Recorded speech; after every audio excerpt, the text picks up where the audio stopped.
Frank Isola of the Daily News joining us here. And what is going on in Cleveland? Chauncey Billups reportedly having a second conversation with Dan Gilbert today, Charles Oakley's best friend, and Dan Gilbert.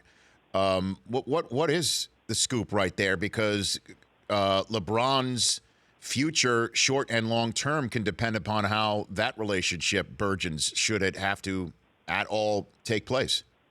Yeah, and if I'm Chauncey Billups and I do get that job, I think the main thing is you're trying to do everything you can to get LeBron James under contract for at least 2 more years after this season, because if it's going to be a championship team, you have to have LeBron James there.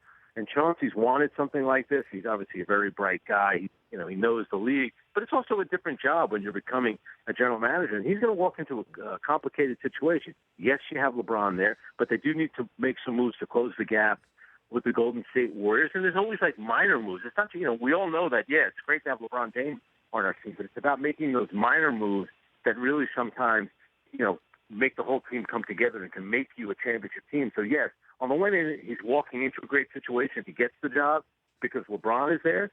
But, he's got a long road ahead of him, because you want to be the general manager of the team that loses LeBron James for a second time, which would certainly be in play next summer. And then you hear conversations like DeAndre Jordan being coughed up or offered up by the Clippers for the number 4 overall selection, and then you hear draft choices hopefully being packaged together by other teams for Paul George. What is, based on your conversations and hearing, getting ready for the draft that's going down in Brooklyn tomorrow night, Frank, about how general managers view star players and the possibility of drafting one, and how that actually is viewed in building a team right now in the super team era?